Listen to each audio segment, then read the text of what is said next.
దేవా, ప్రజలు నిన్ను స్తుతించుదురుగాక, ప్రజలు నిన్ను స్తుతించుదురుగాక. న్యాయమును బట్టి నీవు జన్మలకు తీర్పు తీర్చుదువు, భూమి మీద ఉన్న జన్మలను ఏలెదవు. ఎలా?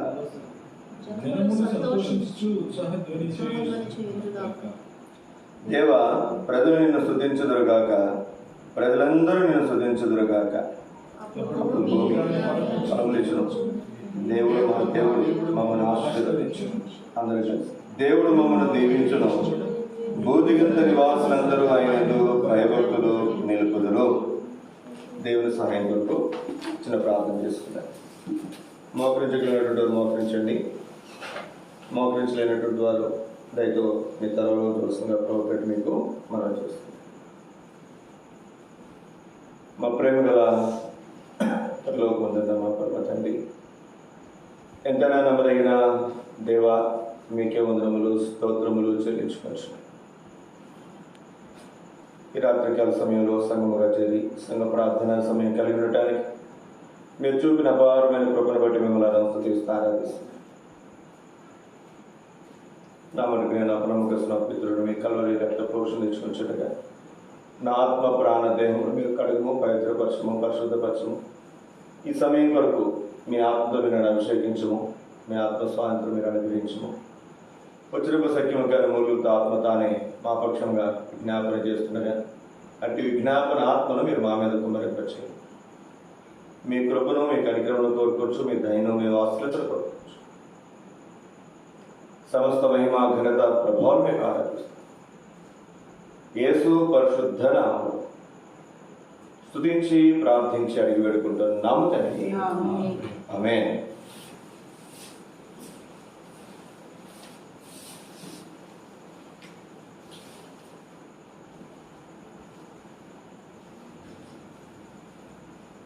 కీర్తన గ్రంథము 67వ అధ్యాయము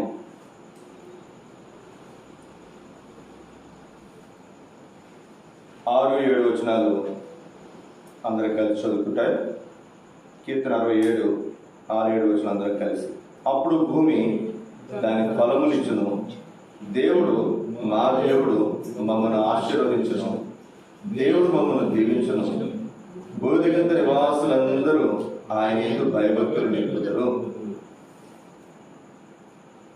ఒక వ్యక్తి మన మధ్యలో సామాన్యంగా తిరిగేటటువంటి వ్యక్తి, అతనికి ఒక ఉన్నతమైనటువంటి ఒక స్థాయి వచ్చిందనుకున్నా. అంతకుముందు ఒకవేళ అతనితో ఎవరికైనా విరోధ స్వభావం ఉందనుకున్నాండి, అతని ఈ ప్రాంతానికి మరి ఒక రాజకీయ నాయకుడిగానో లేదా ఒక పలుకుబడినటువంటి కలిగినటువంటి వ్యక్తిగానో తను అభివృద్ధి చెందారనుకోండి. అవతల ఏం చేస్తారు చెప్పండి? అమ్మో ఏమైనా చేస్తారేమో మమ్మల్ని భయపడతారు. ఒక వ్యక్తి స్థాయి పెరిగినప్పుడు అవతల ఏం చేస్తారు చెప్పండి? కొంతమంది ఎవరైతే అతనికి వేరుగా ఉన్నారో, విరోధులు ఉన్నారో వాళ్ళందరూ ఏమవుతారు? వాళ్ళు భయపడతారు. ఇక్కడ 6-7 వచనాల్లో 6వ వచనం 2వ భాగం, 7వ వచనం 1వ భాగం, 2 విషయాలు మనం జాగ్రత్తగా గమనిస్తే, దేవుడు మా దేవుడు మమ్మల్ని ఆశీర్వదించును, దేవుడు మమ్మల్ని దీవించును. ఈ 2 మాటలు నాకు అవసరం లేదు, నాకు ఇష్టం లేదు అని వాళ్ళు ఎవరు ఉంటారా? ఎవరు ఉండరు. దేవుడు మా దేవుడు మమ్మల్ని ఆశీర్వదించును, దేవుడు మమ్మల్ని దీవించు. ఒక మాట చెప్పాలంటే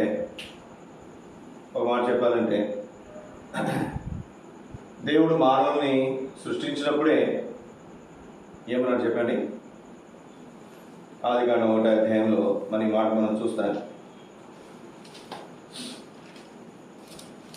ఆదికాండం 1వ అధ్యాయము 28వ వచనం, దేవుడు వారిని ఆశీర్వదించని ఎట్లనగా మీరు ఫలించి అభివృద్ధి పొంది విస్తరించి భూమిని నిండించి దానిని లోపరుచుకుని సముద్రపు చేపలను, ఆకాశ పక్షులను, భూమి మీద ప్రాకు ప్రతి జీవిని ఏమిటని దేవుడు వారితో చెప్పాడు. ఆశీర్వదించాడు, ఫలించమన్నాడు, అభివృద్ధి పొందమన్నాడు, విస్తరించమన్నాడు. ఇక్కడ మనం చూస్తే ఇంచుమించుకి ఇక్కడ అక్కడేమో దేవుడు ముందుగానే బేషరతుగా షరతులు లేకుండా దేవుడి వాగ్దానాన్ని ఇచ్చాడు. అయితే ఇప్పుడు ప్రజలు అనుకోవాల్సి వస్తుందంట. ఏమని చెప్పండి? ఇక్కడ మా దేవుడు మమ్మల్ని ఆశీర్వదించును, దేవుడు మమ్మను దీవించును. ఇప్పుడు కొన్ని విషయాలు మనం చూద్దాం. 6వ వచనం మొదటి భాగంలో, అప్పుడు భూమి దాని ఫలములిచ్చును, మా దేవుడు మమ్మల్ని ఆశీర్వదించును, దేవుడు మమ్మను దీవించు. ఎప్పుడు ఏదో చేసినప్పుడు, మనం చేసినప్పుడు, మనం జరిగించాల్సిన సంగతులు మనం జరిగించినప్పుడు, కొన్ని నియమాలు, కొన్ని షరతులు. అందుకే చూడండి, ఏదైనా ఆఫర్లు పెట్టినప్పుడు కింద ఒక మాట రాస్తారు, షరతులు వర్తించును. మనం ఆ పైన చదువుకుని షాప్కి వెళ్ళిపోతాం. అయ్యా మీరు ఆఫర్ ఇచ్చారు కదంటే కింద ఒక చిన్నది చూసారండి, 2 చుక్కలు పెట్టున్నాయి అక్కడ, షరతులు వర్తించునని. ఇవి షరతులు. ఇవి కనుక మీరు పూర్తి చేస్తే ఆ ఆఫర్ మీకు. ఇక్కడ దేవుని వాక్యంలో మనం చూస్తే, అప్పుడు ఇక్కడ చివరి మాట చూడండి, 7వ అధ్యాయం 2వ వచనం, 7వ వచనం 2వ భాగం, భూదిగంత నివాసులందరూ ఆయన యందు భయభక్తులు. భూదిగంత నివాసులందరూ ఆయన యందు. ఎవరు వారు? దేవుని యందు. ఇప్పుడు దేవుడు మన గురించి బైబిల్లో రాయించబడినటువంటి మాటలు, దేవుడు మన లోకంలో జ్యోతుల వలె ఉంచాడు. అయితే లోకంలో మనను ఉప్పుగా ఉంచాడు, ఉప్పు సారం కలిగినటువంటి వారికి ఉంచాడు. ఇంకెన్నో విషయాలు మనం దేవుని వాక్యంలో మనం చూడగలం. దేవుడు మనల్ని ఆశీర్వదించినప్పుడు, దేవుడు మన బిడ్డలను అభివృద్ధిలో తీసుకుని వచ్చినప్పుడు, భూదిగంత నివాసులందరూ కూడా ఏం చేస్తారంటే అండి, దేవుడు ఎప్పుడైతే మన భూమిని ఫలింపులో తీసుకుని వస్తాడో, దేవుడు మనల్ని ఆశీర్వదిస్తాడో, దేవుడు మనల్ని దీవిస్తాడో, భూదిగంత నివాసులందరూ కూడా దేవుని యందు భయభక్తులు నిలిపినట్లుగా దేవుడు కార్యం చేస్తాడు. ఎందుకని? వాళ్ళకి అర్థమవుతుంది, అరే వాళ్ళు ఆశీర్వదించబడుతున్నారు, వాళ్ళు దీవించబడుతున్నారు, వాళ్ళ భూమి ఫలమిస్తుంది. కారణం వారు నమ్ముకున్నటువంటి దేవుడు ఫలానా యేసుక్రీస్తు. కనుక మనం కూడా ఆయన ఏం నిలుపుదాం? భయభక్తులు నిలుపుదాము. సోదరి, రాత్రికాల సమయంలో దేవుని యందు అన్యజనులు భయభక్తులు నిలపాలి అంటే ఏం జరగాలి? దానికి మధ్యలో ఉంటుంది. ఏం జరగాలి చెప్పండి? మనము, మన కుటుంబాలు, మన బిడ్డలు దేవుని యొక్క దీవెనలు, ఆశీర్వాదాలు పొందాలి. మరి దేవుని యొక్క దీవెనలు, ఆశీర్వాదాలు మనం పొందాలంటే మనం ఏం చేయాలి? ఈ అధ్యాయంలో 2 ప్రాముఖ్యమైన విషయాలు మీకు జ్ఞాపకం చేస్తాను. గత వారం క్లుప్తంగా చూశాను, కొంచెం వివరంగా చూడటానికి ప్రయత్నించాను. రండి, ఈ అధ్యాయంలోనే 2 ప్రాముఖ్యమైన విషయాలు మీకు జ్ఞాపకం చేస్తాను. 67వ అధ్యాయము కీర్తన గ్రంథము మొదటి 2 వచనాలు. భూమి మీద నీ మార్గము తెలియబడినట్లును అన్ని జనులందరిలో నీ రక్షణ తెలియబడినట్లుగాను దేవుడు మమ్మను కరుణించి మమ్మల్ని ఆశీర్వదించును గాక. ఆయన తన ముఖ కాంతి మా మీద ప్రకాశింపచేయును గాక. సెలా. ఇక్కడ రాయబడినటువంటి మాట, దేవుడు మమ్మల్ని కరుణించి మమ్మల్ని ఆశీర్వదించును గాక. ఎందుకనంట? ఆయన తన ముఖకాంతి మా మీద ప్రకాశింపచేయును గాక. దేనికనంట? మొదటి వచనం, భూమి మీద నీ మార్గము తెలియబడినట్లును అన్యజనులందరిలో నీ రక్షణ తెలియబడు. చాలాసార్లు మన ఆలోచన విధానం ఎట్లా ఉంటుందంటే, దేవుడు మమ్మల్ని ఆశీర్వదించాలి, దేవుడు మమ్మల్ని ఇంతవరకు బాగానే ఉంటుంది. ఇది ఎంతవరకు? నన్ను ఆశీర్వదించాలి, నా బిడ్డను ఆశీర్వదించాలి, మా బిడ్డలు బాగా చదువుకోవాలి, అమెరికా వెళ్ళాలి, లేదా మంచి జాబులు చేయాలి, మంచి కొడుకులు, మంచి కోడళ్ళు, మంచి అల్లుళ్ళు రావాలి, వారికి మంచి బిడ్డలు ఉండాలి, వారికి మంచి ఇల్లు ఉండాలి, వారికి మంచి పొలాలు ఉండాలి. రకరకాలుగా మనం ఆలోచన చేస్తాం. పిల్లలు ఉన్నప్పుడు సహజంగా ఏ తల్లిదండ్రులైనా ఇట్లాగే ఇంచుమించుగా ఆలోచన చేస్తారు. అయితే ఇక్కడ మనం గమనించాల్సింది ఏంటంటే, మన పిల్లలు పుట్టినప్పుడు వాళ్ళ విషయమై మాట చదువుతా. ఫరో కుమార్తె ఏమని చెప్పిందంట, ఈ బిడ్డను తీసుకుని పోయి నీ కొరకు కాదు, ఎవరి కొరకు అంటే నా కొరకు పాలించు. కాబట్టి ఈ మాట చెప్తాం ఖచ్చితంగా. ప్రతి బిడ్డను ప్రతిష్ఠ చేసేటప్పుడు, అమ్మా అయ్యా ఈ బిడ్డను దేవుడు మీ కొరకు ఇచ్చింది మీ కొరకు పెంచుకోవడానికి కాదు, ఎవరి కొరకు పెంచడానికి? దేవుని కొరకు పెంచడానికి. నిజంగా సవాలుతో ఉన్నటువంటి ప్రశ్న ఈ రాత్రికాల సమయంలో. హన్నావలే అసలు నీవు నేను తీర్మానం చేయగలమా? అయ్యా నువ్వు నాకు ఒక బిడ్డనిస్తే ఆ బిడ్డను నేనేం చేస్తాను? పూర్తిగా నీ కొరకు పెంచుతాను. ఆ బిడ్డ బాగా చదువుకోవాలని కానీ, చక్కగా ప్రయోజకుడు రావాలని కానీ, లేదా మంచి ఉద్యోగం చేయాలని కానీ, అతనికి మంచి పెళ్లి సంబంధం చూడాలని కానీ, అతను మంచిగా సెటిల్ అవ్వాలని కానీ అసలు హన్నా కోరుకుందా? ఆలోచించిందా? అసలు ఎక్కడ తన మనసులో కూడా అటువంటి ఆలోచన రాలేదండి. ఒక్కటే, దేవా ఈ బిడ్డను నాకు ఇస్తే ఆ బిడ్డను మళ్ళీ నేను తిరిగి నీ కొరకు ఇస్తా, నీ సేవ కొరకు ఇస్తా. అయ్యా నాకు ఈ ఉద్యోగం ఇస్తే ఈ ఉద్యోగంలో వచ్చే జీవితం అంతా నీ కొరకు నేను, ఎవరంటారు అన్నమాట లేదు. దేవుని భాగ్యం దేవునికి ఇవ్వాలంటేనే చాలామంది ఆలోచిస్తున్నటువంటి రోజులు, చాలామంది ఆలోచిస్తున్నటువంటి రోజులు. దేవా నాకు చక్కటి భార్యనిస్తే, చక్కటి భర్తనిస్తే, మేమిద్దరం కలిసి ఎక్కువ సమయం నీ సన్నిధిలో, మిగిలిన ఖాళీ సమయంలో ఎక్కువ సమయం నీ సన్నిధిలో గడుపుతాం అనేవాళ్ళు ఎవరున్నారంటే, ఒకవేళ ప్రార్థన పెళ్లి ముందు చేయొచ్చేమో కానీ, ఉద్యోగం రావడానికి ముందు చేయొచ్చేమో కానీ, పిల్లలు లేకముందు చేయొచ్చేమో కానీ, పిల్లలు వచ్చిన తర్వాత, భర్త వచ్చిన తర్వాత, భార్య వచ్చిన తర్వాత, ఉద్యోగం వచ్చిన తర్వాత దేవుడు ఎక్కిపోవడం తెలియదు, దేవుని సంగతి ఎక్కిపోతే తెలియదు. మేము మాట్లాడుకుంటున్నాం. శ్రీనన్న మన మధ్యాహ్నానికి వస్తారు. నిన్న ఆదివారం మీరు చూసారు ఆయన్ని. ఆయన ఈరోజు రమ్మంటే ఏమెళ్తామన్న దూరం శానం గురించి రావాలి బాబు, 6 కిలోమీటర్లు పగలంతా పనిచేసి వచ్చింది. ఏమెళ్తాం ఆయనే స్టార్టింగ్లో మన మందిరానికి వచ్చినప్పుడు నేను సంఘ ప్రార్థన మాత్రం మానని చెప్పాడట. నా పేరు చెప్పాడు, సంఘ ప్రార్థన మాత్రం ఆదివారం మాత్రం. దేవుడు చెప్పాడు మందిరానికి రండి, దేవుడు చక్కటి బిడ్డనిస్తాడమ్మా అని చెప్పాడు. దేవుడు అద్భుతంగా 9 నెలలకే చక్కగా బిడ్డను చేతిలో పెట్టాడు. ఇప్పుడు ఏం చేస్తాడు చెప్పండి? రావాలంటే అవసరం తీరిపోయింది. ఏం తీరిపోయింది? నేను చాలామందిని సింగరాకుడు వచ్చిన తర్వాత చూస్తాను. నేను ఉద్యోగం లేనప్పుడు మందిరాన్ని అతుక్కున్నట్టు, ఉద్యోగం వచ్చిన తర్వాత కొన్ని ఖాళీ టైంలో రాలేకపోయినా ఆదివారం కూడా మానేస్తాను, వార కార్యక్రమాలు కూడా మానేస్తారు. ఏంటని అడిగితే నేను ఎక్కడ కుదురుతాను, పగలంతా అక్కడ డ్యూటీ చేయొచ్చి అనేవాళ్ళు లేకపోలేదు.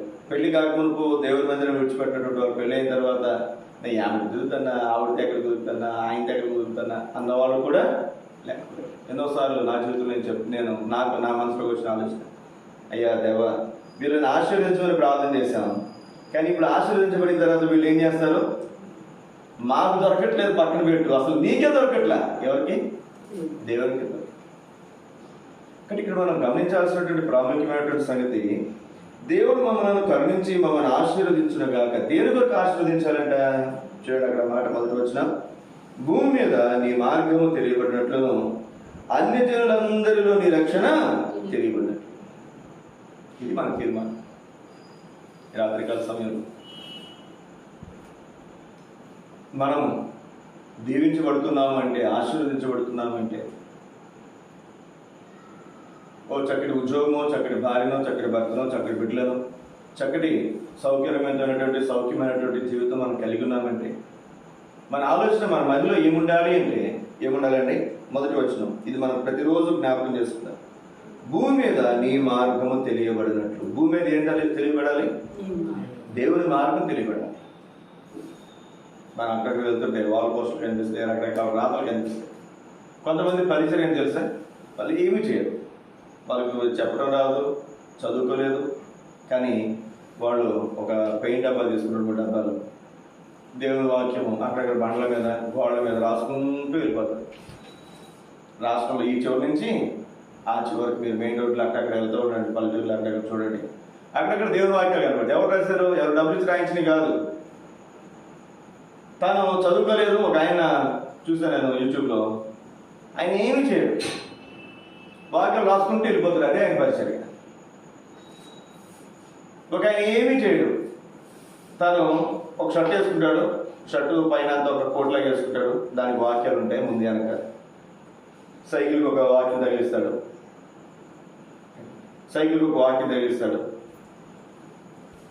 తర్వాత తన పరిచయం ఏంటంటే తను ఎవరికి ఏం చెప్పడు. అక్కడ నిలబడతాడు ఒక 10 నిమిషాలు. తను ఎందుకంటే దానికంత చెప్పడం రాదు. అతనికి సైకిల్ మీద సువార్ చేస్తాడు, ఊరు తిరుగుతాడు, కూర్చొని నిలబడతాడు, కొన్ని పత్రికలు ఇస్తాడు. అక్కడ నిలబడి అక్కడ ఉన్న వాళ్ళు పత్రికలు ఇస్తాడు. మళ్ళీ అక్కడ ఇంకొక వీధికి వెళ్తాడు, మెయిన్ రోడ్లో తార్ రోడ్లో చేసుకుంటూ వెళ్ళిపోతాడు. మరి దేవుడు మనల్ని ఆశీర్వదించాడు.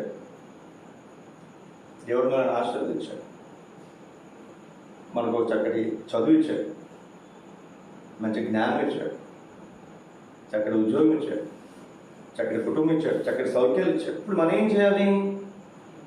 మనం ఉద్యోగం మానేసి, లేకపోతే కుటుంబాలు విడిచిపెట్టేసి, భార్యను వదిలేసి, భర్తను వదిలేసి, లేకపోతే పిల్లలు వదిలేసి మనం ఏదో పూర్తిగా దేవుని సేవ వచ్చామని దేవుడు ఎప్పుడు కూడా చెప్పడు. అయితే దేవుడు మనల్ని ఆశీర్వదించే విషయాల్లో మనం ఏం చేయాలంటే, భూమి మీద నీ మార్గము తెలియబడినట్లును అన్ని జనులందరిలో నీ రక్షణ తెలియబడినట్లును దేవుడు మమ్మల్ని కరుణించి మమ్మల్ని ఆశీర్వదించును గాక. మమ్మల్ని ఆశీర్వదించాలని కోరుకునే దేనికోసం అంటే, అయ్యా నీ నామం అన్ని జనుల్లో ప్రకటించబడాలి, భూమి మీద నీ మార్గము తెలియబడాలి, అందుకోసం మమ్మల్ని ఆశీర్వదించయ్యా. ఎంత అద్భుతమైనటువంటి మాట వచ్చింది. బహుశా నీవు నేను రాత్రికాల సమయంలో ఇటువంటి ప్రార్థన చేయగలిగితే నిజంగా మనం ధన్యులమే. ఈ సోదరి రాత్రికాల సమయంలో ఒకసారి మన హృదయాలు మనం పరీక్షించుకుందాం. అది ఇటువంటి ప్రార్థన చేసిన అనుభవం ఉందా? చాలాసార్లు పిల్లల్ని పొద్దున్న లేచి, రేపు పొద్దున్న లేచి చదువుకోండి, లేకపోతే అరే పొద్దున్న లేవండి అని మనం ఎందుకు లేపుతాం చెప్పండి? వాళ్ళకి ఏదైనా చదువుకోవడానికో, లేదా వాళ్ళకి ఏదైనా ఎగ్జామ్స్ ఉంటానో. కొంతమంది పిల్లలు తల్లిదండ్రులు 4ంటికి లేదా 5ంటికి లేపుతారు, అలవాటు చేస్తారు. మంచి అలవాటే. ఈరోజు కూడా వీళ్ళు ఇప్పుడు లేటు లేస్తారు, వాళ్ళ ఎగ్జామ్ ఉందని పొద్దున్న లేచేదారు. లేచినట్టు ఏం చేశారంటే బ్రష్ కూడా చేసుకోకుండా బుక్స్ పెట్టి కూర్చున్నారు. నేను వెంటనే వచ్చాను, ఫస్ట్ బ్రష్ చేసుకోండి, తర్వాత వాక్యం చదవండి. రోజు బయలు చదువుతాను, కానీ మరి ఈరోజు ఎందుకు పొద్దున్న లేచినట్టు చదవలేదు. మరి తిరిగి చెప్పారు, ముందు బైబిల్ చదవాలి. ఎగ్జామ్ ఉన్నా సరే ఏం చేయాలి? బైబిల్ చదవాలి. రేపు ఎగ్జామ్ ఉంది, అయినా సరే వాళ్ళు చర్చిలో కూర్చోవాల్సి. ఇక్కడ మనం గమనించాల్సినటువంటి ప్రాముఖ్యమైనటువంటి సంగతి, దేవుడు మనకు ఇచ్చే సంగతులు, మనం దేవుడి దగ్గర నుంచి కోరుకునే సంగతులు మన వ్యక్తిగత అవసరాలు కోరుకుంటున్నామా, లేదా దేవుని నామ మహిమార్థమే, దేవుని సేవ కొరకు, దేవుని పరిచయం కొరకు మనం కోరుకుంటున్నాం?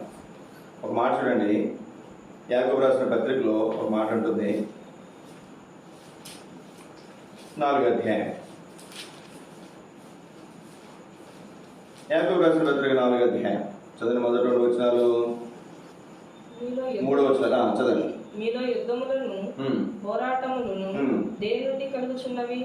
మీ అవయములో పోరాడ మీ భోగేచ్ఛల నుండియే కదా. మీ భోగేచ్ఛలు, భోగం బాగా దుబారా చేస్తుంటూ జులాయిగా తిరుగుతూ అట్లా ఉంటే ఏమన్నా చెప్పండి, వాళ్ళు భోగాలు పోతున్నారండి, వాళ్ళు భోగం పోతున్నారండి అంటారు. అంటే మరి విచ్చలవిడిగా ఖర్చు చేస్తూ ఇష్టానుసారంగా ప్రవర్తిస్తే అట్లాంటి పదం మనం ఉపయోగిస్తాం. చదవండి 2-3 వచ్చారు. మీరు ఆశించుచున్నారు, అడుగుతున్నారు కానీ మీకు దొరకట్లే. నరహత్య చేయుదురు, మత్సర పడుదురు గాని సంపాదించుకోవడం మీకు దొరకట్లేదు, మీరు సంపాదించుకోలేకపోతున్నారు. పోట్లాడుదురు, యుద్ధము చేయుదురు గాని పోట్లాడుతున్నారు, యుద్ధాలు చేస్తున్నారు కానీ దేవుని అడుగునందున మీకేమీ దొరకట్లేదు. ఒకవేళ మీరు అడిగినా మీ భోగముల నిమిత్తము వినియోగించుటకై దురుద్దేశముతో అడుగుదురు గనుక మీకేమీ దొరకటలేదు. ఇప్పుడు నాకేదైనా డబ్బులు కావాలని అడిగాను అనుకోండి, లేదా ఉద్యోగం కావాలని అడిగాను అనుకోండి, లేదా చక్కగా వ్యాపారంలో లాభాలు రావాలని అడిగాను అనుకోండి, దేనికోసం అడుగుతాం చెప్పండి? మనం ఆశీర్వదించబడాలని అడుగుతాం. ఒక 5 లక్షలు మన వ్యాపారంలో పెట్టాం, ఒక 2 లక్షల లాభం వచ్చింది. తర్వాత మళ్ళీ దేవుడు అడుగుతాం, ఈసారి 3 లక్షల లాభం రా. అదే 2 లక్షల లాభం వచ్చింది, మరి దీన్ని ఇందులో దేవునికి ఏదైనా కొంత మనం దేవుని పరిచయం కొరకు, దేవుని సువార్త కొరకు మనం ఏదైనా వినియోగిద్దామా అన్న ఆలోచన వస్తుందా? సహజంగా రాదు. ఇప్పుడు మనం గమనించాల్సినటువంటి సంగతి 3వ వచనం మనం చూస్తే, మీరు అడుగుతున్నారు, అడిగిన దేవుని కోసం అడుగుతారంట, మీ భోగములు నిమిత్తం అడుగుతారు. చాలామంది ఆశ ఖచ్చితంగా ఒక సొంత ఇల్లు ఉండాలి కదండి. పెళ్ళి అయిన ప్రతి ఒక్కరు కూడా ఏమనుకుంటారు, ఒక సొంత ఇల్లు ఉండాలి. మనం ఎట్లా ఉన్నా మరి ఇంకొక ఇల్లు ఉంటే బాగుంటుంది, పిల్లలకి ఏదైనా ఒకటి ఏర్పాటు చేస్తే బాగుంటుంది, ఎన్నెన్నో ఆశలు ఉంటాయి మనకి. ఇవన్నీ అడగడం తప్పేం కాదు. అవసరం వేరు, భోగం వేరు కదండి. ఉండటానికి ఉండే అవసరమైనటువంటి సంగతులు వేరుంటాయి. కొన్ని మనం ఎక్కువగా మరి ఎదుటి వాళ్ళని చూపించుకోవడానికో లేదా రుచులుగా ఖర్చు చేయడానికో కావాల్సినటువంటి సంగతులు ఎక్కువ కొన్ని ఉంటాయి. ఇక్కడ అడుగుతున్న దేనికోసం అంటే మన అవసరంతో కొరకు అడగట్లేదంట, మీ భోగముల కొరకు మీరు వినియోగించుకోవడానికి దురుద్దేశంతో అడుగుతున్నారు కనుక మీకేమీ దొరకదు. కానీ ఇక్కడ ఏమడుగుతున్నారు చెప్పండి, కీర్తనకారుడు ఏమడుగుతున్నాడు? ఎంత అద్భుతమైనటువంటి మాట చూడండి. 67వ కీర్తన మనం చూస్తే, భూమి మీద నీ మార్గములు తెలియబడినట్లు. దేనికోసం అంట అడిగేది? అయ్యా, భూమి మీద నీ మార్గాలు తెలియబడాలి, అన్ని జనులందరిలో నీ రక్షణ తెలియబడాలి, అన్ని జనులందరిలో కూడా నేను మీ రక్షణ తెలియబడినట్లుగా నేను మమ్మల్ని దీవించయ్యా, మమ్మల్ని ఆశీర్వదించు. మీకు తెలుసు అనుకుంటాను, కోల్గేట్ పేస్ట్ తెలుసు కదండి. ఆయన ఫస్ట్ 10% ఇచ్చాడంట దేవునికి, బాగా ఆశీర్వదించాడంట. 20% ఇచ్చాడంట, ఇంకా ఆశీర్వదించాడంట. 30 ఇచ్చాడంట, ఇంకా ఆశీర్వదించాడంట దేవుడు. 50% లాభం దేవునికి, 50% లాభం తనకు. ఇంకా ఆశీర్వదిస్తే 80%, ఇప్పుడు 90% దేవునికి ఇచ్చేస్తారు దేవుని పరిచయం కొరకు, 10% తాను తీసుకుంటాం. అందుకు మేము క్లోజప్ వాడేవాళ్ళం. ఎప్పుడైతే ఆ మాట తెలిసిందో నాకు క్లోజప్ బాగానేసారు, కోల్గేట్ పేస్ట్ కొంటాం మొదలుపెట్టి అప్పటి నుంచి. ఎందుకని నేను పేస్ట్ కొంటే ఒక 60 రూపాయలు 70 రూపాయలు పేస్ట్ కొంటే ఒక 10 రూపాయలు కంపెనీకి లాభం వస్తాయి, 9 రూపాయలు ఎక్కడికి పోతాయి? దేవుని పరిచర్యకు పోతాయి, దేవుని పరిచర్యకు. సోదర సోదరి, ఈ రాత్రికాల సమయంలో మనం గమనించాల్సినటువంటి సంగతి, ఎంతో మంది గురించి మనం వింటున్నామే కానీ మన యొక్క తీర్మానం ఈ రాత్రికాల సమయంలో, దేవా నువ్వు మమ్మల్ని ఆశీర్వదించు, మమ్మల్ని దీవించు. అయితే దేని కొరకు? అన్ని జనుల్లో నీ మార్గం, భూమి మీద నీ మార్గం ప్రకటించబడాలి, తెలియబడాలి. అన్ని జనుల్లో నీ రక్షణ తెలియబడాలి. అంటే ఏం చేయాలి మనం? సువార్త ప్రకటించే సహవాసాలు చాలా తప్పు అండి. సువార్థికులు వేరు, మిషనరీస్ వేరు, సంఘ పరిచర్య వేరు. మిషనరీలు ఏం చేస్తారు? వాళ్ళు తెలియని ప్రాంతానికి వెళ్ళి ఇంకా అక్కడే ఉండి సేవ చేస్తుంటారు, సువార్త చేస్తారు.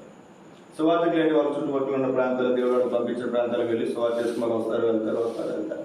మిషనరీ ఇంకొచ్చేదే ఉండదు. అదే సంఘ పరిచర్య, సంఘ సేవకులు అట్లా కాదు. ఒక సంఘాన్ని అంటిపెట్టుకుంటారు, ఒక సంఘంలో ఉంటారు సేవకులు. ఇప్పుడు మేమున్నా ఇక్కడ సేవకులు ఉన్నాను. ఇక్కడికి వచ్చిన తర్వాత మేమేం చేయొచ్చు? ప్రతి వారం ఇక్కడ వారి కార్యక్రమాలు చూసుకోవచ్చు. మేము ఇంకా మిగిలిన సంగతులు మా ఇష్టానుసారంగా మేము ఉండొచ్చు. కానీ కొన్ని సహవాసాలు మాత్రమే చాలా తక్కువ సహవాసాలు. సంఘ పరిచర్య చేస్తూ సువార్త కూడా ప్రకటించే సహవాసాలు చాలా తక్కువ. అందులో భక్తిగా సహవాసం నేను అనుకుంటాను ఖచ్చితంగా ముందుంటుంది సువార్త విషయంలో, సువార్త చేసే విషయంలో. కనీసం సంవత్సరానికి ఒక్కసారి సేవకులు పిలిపించుకుని సువార్త చేయకపోతే అసలు మనసు నెమ్మది ఉండదు. కనీసం 2 సార్లు మనం దేవుని కృపను బట్టి మరి సువార్త చేయడానికి ప్రయత్నం చేస్తాం. మేము వచ్చిన ఆరంభంలో అయితే ప్రతి ఆదివారం ఆరాధన అయిపోయిన వెంటనే అందరి కిందకు వచ్చి భోజనాలకు వచ్చిన టైంకి వెళ్ళి ఒక వీధి ఒక అరగంట సేపు సువార్త చేసుకుని మందిరానికి వచ్చాం. ప్రతి ఆదివారం సుమారుగా సంవత్సరాలు చేసామట్లా, సంవత్సరంన్నర. ఇది సువార్త. ఇది ఒక సేవకులకు మాత్రమే కాదు, విశ్వాసులకు కూడా సువార్త అనేది నరనరాల్లో కూడా మనకి చిన్నప్పటి నుంచి సువార్త చేయాలి, తెలియని వాళ్ళకి దేవుని మాట చెప్పాలన్నటువంటి సాక్ష్యం చెప్పాలన్నటువంటి మాట, దేవుని మాట చెప్పాలన్నటువంటి తాపత్రయం ఎక్కువ ఉంటుంది. ఇది అవసరం. దేవుడు మనల్ని ఆశీర్వదించిన తర్వాత మనము ఏం చేయాలంటే దేని కొరకు మనం దాన్ని ఆలోచించాలంటే దేవుడు మనకి ఇచ్చినటువంటి దీవెన ఆశీర్వాదాలు, దేవుని సువార్త కొరకు మనం దాన్ని వినియోగించే విషయాల్లో ఒకవేళ మనం వినియోగించడం అంటే డబ్బు ఒకటే కాదండి. చాలాసార్లు మనం అనుకుంటాం డబ్బు ఒకటి అనుకుంటాం. డబ్బు కాదు. డబ్బులు ఇస్తే 10 మంది కూలీలు వస్తారేమో కానీ సువార్త చేసే వాళ్ళు వస్తారే? నేను వాళ్ళు రాలేకపోతున్నానన్నా ఒక ఆయన పంపిస్తండి, ఆయన నేను ఎంత డబ్బులు ఇస్తానంటే ఆయన వచ్చి సువార్త చేయగలరా? చేయలేదు. కానీ రాత్రికాల సమయంలో జ్ఞాపకం చేయాల్సినటువంటి మాట, జ్ఞాపకం చేయబడుతున్నటువంటి మాట ఒకటి, అన్ని జనుల్లో ఒకటి భూమి మీద నీ మార్గము తెలియబడాలి. మన సువార్త జరిపించాలి. అక్కడ విశ్వాసులు ఉన్నా లేకపోయినా మనం ఏం చేస్తాం చెప్పండి, ఖచ్చితంగా ఒక ఊరు వెళ్తాం, సువార్త ఊరంతా సువార్త చేస్తాం, పత్రికల గురించి మన ఇంటికి వస్తాం. రెండోది, అన్ని జనుల్లో నీ రక్షణ తెలియబడాలి.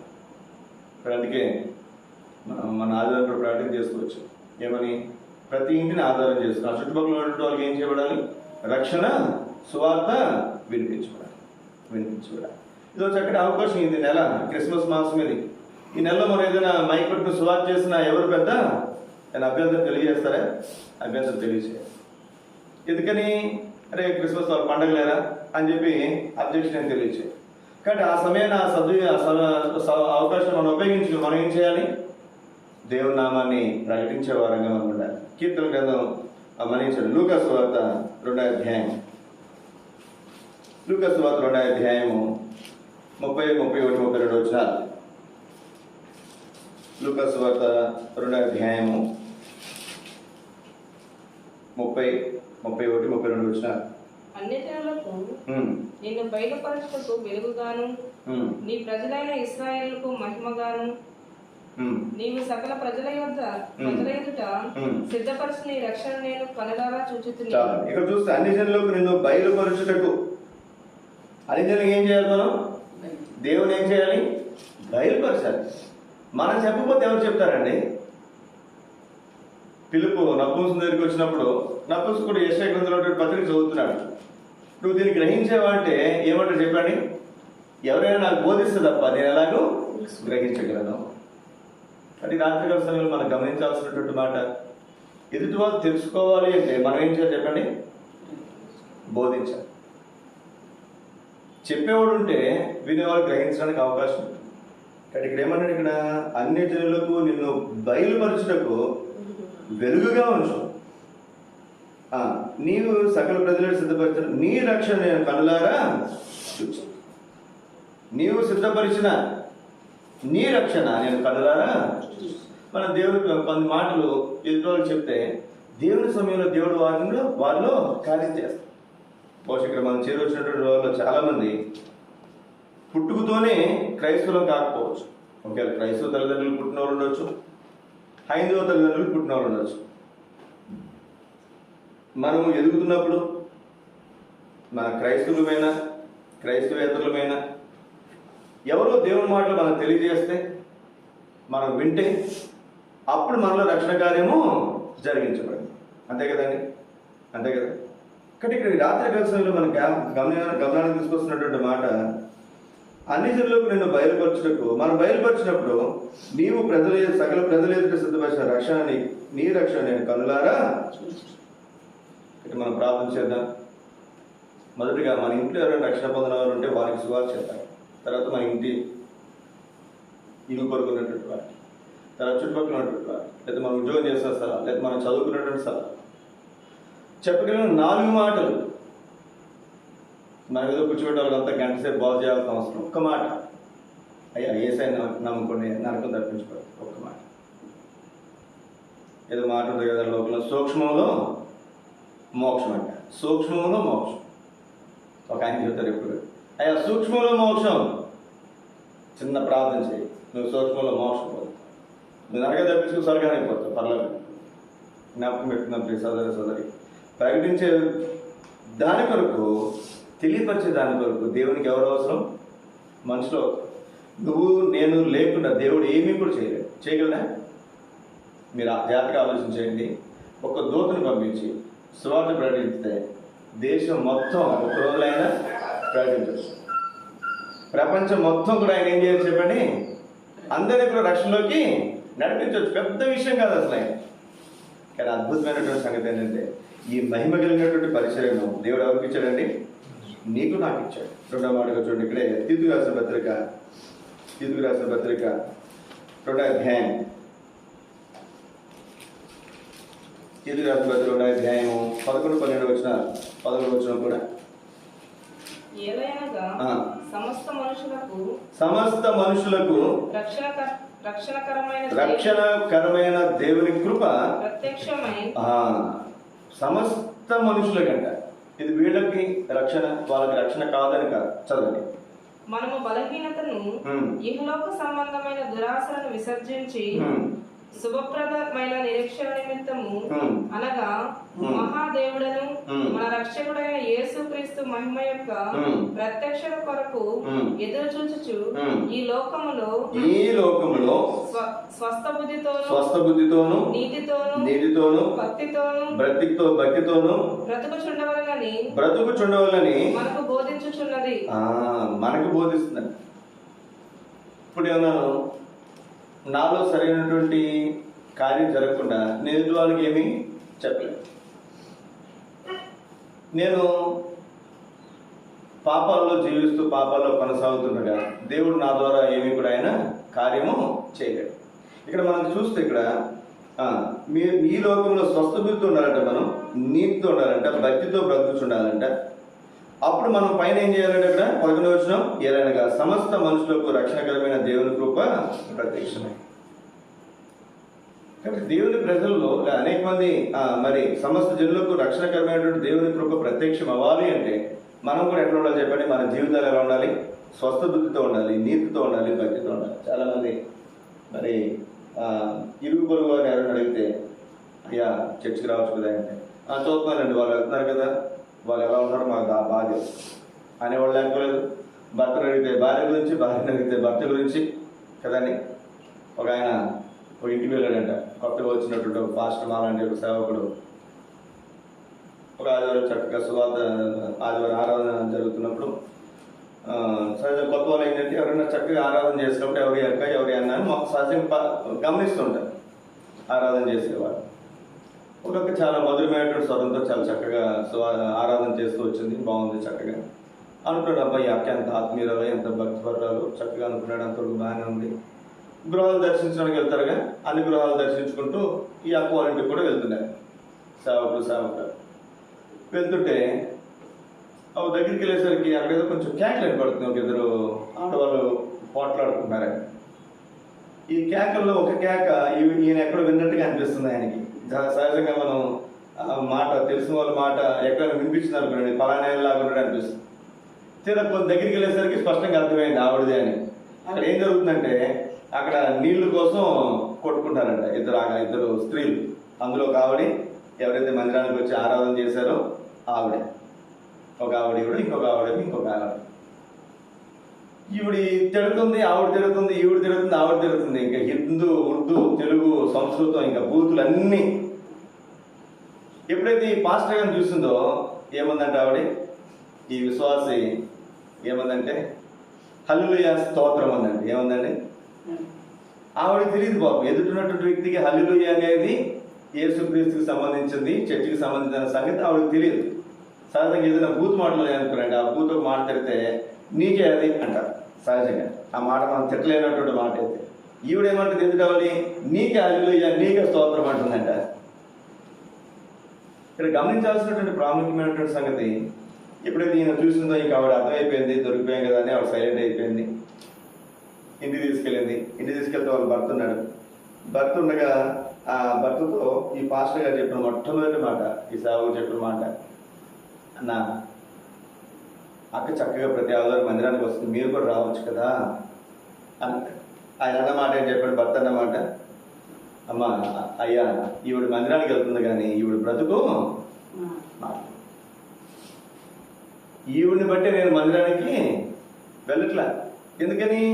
ఈవిడ మందిరానికి వెళ్ళి ఈవిడ మారితే నేను కూడా మందిరానికి వద్దాం అనుకున్నా, కానీ ఈవిడ ఏం చేయాలి చెప్పండి? అది రాత్రికాల సభ్యులు మనం ఒకసారి జ్ఞాపకం, దేవుని బిడ్డలైనటువంటి మన ప్రవర్తన ఈ లోకంలో స్వస్థ బుద్ధితో, నీతితో, భక్తితో మనం ఏం చేయాలంటే బ్రతుకుచుండవల్లని మనకు బోధించుచున్నది. ఇంకా చాలా విషయాలు మనం చూస్తాం. అయితే ఒక మాట కీర్తన గ్రంథం 96 అధ్యాయంలో చూడండి. మాట కీర్తన గ్రంథం 96 అధ్యాయం 10వ వచనం. కీర్తన 96 యెహోవా రాజ్యము చేయుచున్నాడు. యెహోవా రాజ్యము చేయుచున్నాడు. లోకము కదలకుండా స్థిరపడబడి ఉన్నది. న్యాయమును బట్టి ఆయన జనములను పరిపాలన చేయును. ఆయన న్యాయమును బట్టి పరిపాలన చేయను. ఈ వార్తను అన్ని జనుల్లో ప్రకటించుడి. ఎక్కడ ప్రకటించాలంటే ఈ వార్త అన్ని జనుల్లో ప్రకటించాలి.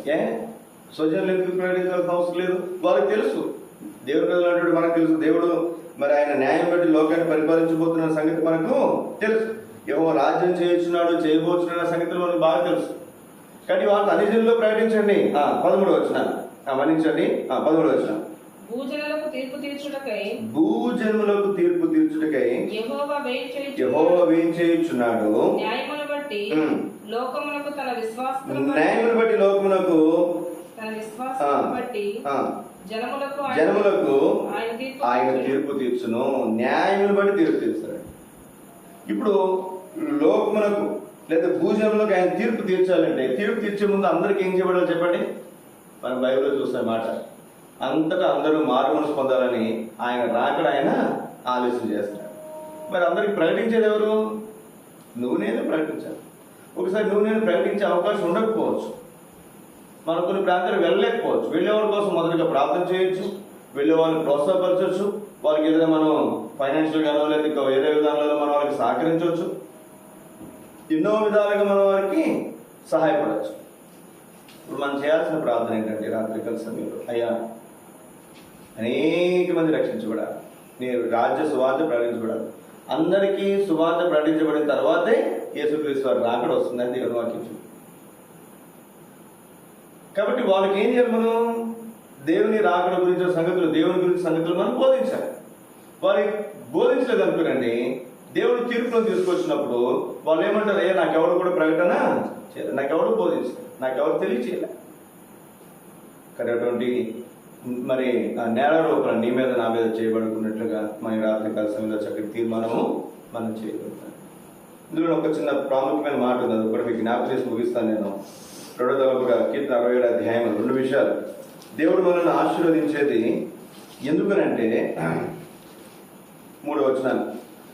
దేవుడు మమ్మల్ని ఆశీర్వదించిన గాక 67వ కీర్తన 6-7 వచనాలు. దేవా ప్రజలు నిన్ను స్తుతి 6-7 వచనాలు. అప్పుడు భూమి దాని ఫలములిచ్చును, దేవుడు మమ్మల్ని ఆశీర్వదించును, దేవుడు మమ్మల్ని దీవించును. దేవుడు మమ్మల్ని ఆశీర్వదించును, దేవుడు మమ్మల్ని దీవించు. ఎందుకు ఆశీర్వదించాలని కోరుకుంటున్నాడు? దేవుడు మమ్మల్ని దీవించును. ఎప్పుడు దేవుడు మనల్ని దీవిస్తాడంటే అప్పుడని రాయబడింది 6వ వచనం చివరి మొదటి మాట. ఎప్పుడంటే మొదటగా ఆయన సువార్త విషయమైనటువంటి శ్రద్ధ మనం తీసుకుంటే దేవుడు మనల్ని ఆశీర్వదించిన ఫలం. రెండవదిగా చూడండి 3వ వచనం, దేవ ప్రజలు నిన్ను స్తుతించుదురు గాక, ప్రజలందరూ నిన్ను స్తుతించుదురు గాక. 4వ వచనం, జనములు సంతోషించుచు ఉత్సాహధ్వని చేయునుగాక. 5వ వచనం, దేవ ప్రజలు నిన్ను స్తుతించుదురుగాక, ప్రజలందరూ నిన్ను స్తుతించుదురుగాక. ఇప్పుడు ఉదాహరణకి ఆరాధన జరుగుతుంది మందిరంలో, అందరూ దేవుని స్తుతిస్తారు, కొంతమంది దేవుని స్తుతిస్తారు, దేవుని ఆరాధిస్తారు. మిగిలిన దేవుని స్తుతించడానికి అవకాశం ఏంటి చెప్పండి? దేవుని స్తుతించడానికి, దేవుని కృతజ్ఞతాస్తుతులు చెల్లించడానికి వేరే అవకాశం ఎక్కడుందో మనకి?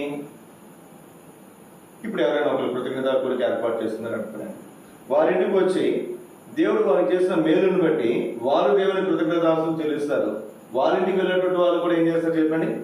దేవుని కృతజ్ఞతాస్తుతులు చెల్లిస్తారు. ఇక్కడ చూడండి మాట, ప్రజలు నేను స్తుతించుదురుగాక, ప్రజలందరూ నేను స్తుతించుదురుగాక. 5వ వచనం, దేవ ప్రజలు నేను స్తుతించుదురుగాక, ప్రజలందరూ నేను స్తుతించుదురుగాక. 4వ వచనం, జనములు సంతోషించుచు ఉత్సాహధ్వని చేయుదురుగాక. అది అనుభవం. ఎప్పుడు ఒక విశ్వాస కుటుంబం వారి ఇంట్లో కృతజ్ఞతాస్తుతులకు ఏర్పాటు చేస్తున్నప్పుడు, వాళ్ళ ఇంటికి వెళ్ళినప్పుడు వారితో కలిసి సంఘముతో కలిసి వారు దేవునికి ఏం చేస్తారు చెప్పండి? సంతోషించు ఉత్సాహధ్వని చేయుదురుగాక, ఉత్సాహధ్వని చేయుదురుగాక. కాబట్టి రాత్రికాల సమయంలో దేవుని బిడ్డలైనటువంటి మనం 2 విషయాలు ఇక్కడ మనం చూస్తున్నాం. దేవుడు మనల్ని ఆశీర్వదించినప్పుడు, దేవుడు మనల్ని మరి దీవించినప్పుడు మనం చేయాల్సిన 2 ప్రాముఖ్యమైనటువంటి సంగతులు. ఒకటి, దేవుడు చేసిన మేలును బట్టి మనం దేవుని స్తుతించడం మాత్రమే కాకుండా, కృతజ్ఞతాస్తుతులు సంఘంతో కలిసి దేవుని కృతజ్ఞతాస్తుతులు చెల్లించడం మాత్రమే కాకుండా, దేవుని రాజ్య స్వార్థ కొరకు, దేవుని రాజ్య వ్యాప్తి కొరకు, భూమి మీద ఆయన మార్గం తెలియబడినట్లు, అనిశలలో దేవుని రక్షణ ప్రకటించబడినట్లు మనం ఏం చేయాలి చెప్పండి? దాని విషయమైనటువంటి శ్రద్ధ మనం చేసుకోవాలి.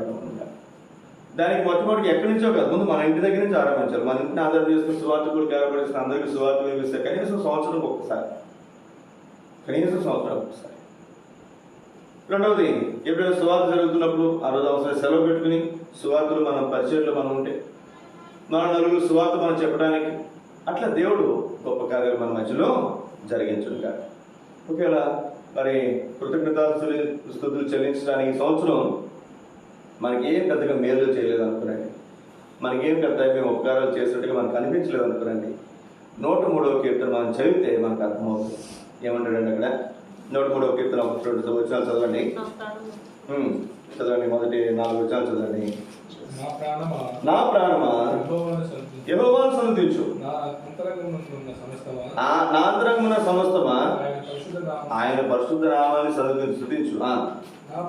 నా ప్రాణమా యెహోవాను సన్నుతించు. ఆయన చేసిన ఉపకారములలో ఏం చేశారయ్యా నాకు ఈ సంవత్సరం అంతా? చాలా మంది అంటారు విశ్వాసం, అన్న ఏం చేశారు ఈ సంవత్సరం అంతా? వాళ్ళని దీవించాడు, వీళ్ళని దీవించాడు, వాళ్ళ పిల్లలు ఆశ్రయించాడు, వీళ్ళ పిల్లలు ఆశ్రయించబడ్డారు, వీళ్ళ వ్యాపారాలు బాగున్నాయి, అన్నీ చెప్తారే కానీ ఈ మాట చెప్పలేదు. అందుకే ఇక్కడ రాసినటువంటి మాట చూడండి, 3-4 వచనాలు ఈ మాట చదండి. మొదటి మాట, ఆయన నీ దోషాలన్నీ క్షమించు. మన పాపాలు క్షమించాడు మొట్టమొదటి. దాన్ని మించినటువంటి భాగ్యం ఇంకెక్కడ కూడా ఏమీ కూడా లేదు. రెండవది, మన సంకటాలు, మన ఇబ్బందులు, మన కష్టాలన్నింటిలో ఏం చేస్తారట? కుదురుస్తారు, కుదురుబాటు కాదు. మూడవది, సమాధిలో నుండి నీ ప్రాణమును విమోచించుతాడు. మనం నేటి వారమే, మీకు చెప్పాలని నిన్నటి వారమే, ఈరోజు పూర్తవల. దేవుడు మనం ఏ జన్మలో ఆధారం ఏం చేస్తాడు చెప్పండి? సమాధికి పోకుండా మనను ప్రాణం మీదకి వచ్చింది అనుకోరండి, 1,00,000 కాదు 10 లక్షలైనా ఖర్చు పెట్టడానికి మనం ఏమాత్రం కూడా గడక. ఈరోజు మనల్ని ప్రాణాపాయ పరిస్థితుల్లో తీసుకెళ్ళకుండా ఆపాడంటే 10 లక్షలు మనకు మిగిల్చినట్టే. ఈ సంవత్సరం మన హాస్పిటల్ తీసుకెళ్ళకుండా, హాస్పిటల్ పాలు కాకుండా దేవుడు మనం తప్పించి తీసుకొచ్చాడంటే కనీసం 4-5 లక్షలు మనకి మిగిలినాయి. హాస్పిటల్కి వెళ్తే ఎలా చెప్పిన రోజులు వదులుతారు వాళ్ళు. కనీసం మామూలుగా వెళ్తే 50,000, సీరియస్కి వెళ్తే 5 లక్షలు వేయకుండా వాళ్ళు బిల్లు వదలరు. అట్లాంటి పరిస్థితిలో పోకుండా దేవుడు మనను, అలా చనిపోకుండా దేవుడు మనను కాపాడు. దాన్ని మించినటువంటి దేవుడు చెప్పండి. ఇంకొక మాట చూడండి, ఇక్కడ కరుణా కటాక్షంలోని కిరీటంగా దేవుడు తన దయా కిరీటం ప్రతిరోజు ఇస్తున్నాడు. దినం వెంబడి దినం, మాసం వెంబడి మాసం, సంవత్సరం వెంబడి సంవత్సరం. వ్యక్తిగతంగా ఇస్తున్నాడు, పుట్టినరోజుగా, కుటుంబంగా ఇస్తున్నాడు, పెళ్లి రోజుగా, అలాగే సంవత్సరం మరి ప్రజలందరితో కలిసి ఇస్తున్నాడు. 2024 దేవుడు అందిస్తే మనం 24 పూర్తి 25లో కూడా మనము ప్రవేశించకూడదు. కాబట్టి ఇది అర్థం కలిసి మీరు 2 విషయాలు. అందుకే మన ఆధారం కూడా దేవుడు ఇచ్చినటువంటి ప్రేరేపణ బట్టి మీకు ప్రకటన చేసుకోవచ్చు. కాబట్టి మనం ప్రార్థన చేద్దాం. దేవుని కృతజ్ఞతాస్తుతులు చెల్లించిన ఒకటైతే, మనం దేవుడు మనల్ని ఆశీర్వదించిన కొలది దేవుని రాజ్య సువార్త కొరకు, దేవుని రాజ్య వ్యాప్తి కొరకు మనం సిద్ధపరచుకోవటం 2. ఈ 2 విషయాలు కూడా దేవుడు మనను సిద్ధపరచట్లుగా, ప్రేరేపించినట్లుగా మనం ప్రార్థన చేస్తాం. ప్రార్థనలో మనం ఏకీవించడానికి ముందుగా ఇప్పట్లో ఒక ఇద్దరికి ఒక్కొక్కరు ప్రార్థన కొరకు సమయం ఇస్తాను. ఒక్కొక్కరు ప్రార్థన చేయండి. తర్వాత మన అంశాల గురించి ప్రార్థించే వరంగా మనం ఉంటాం.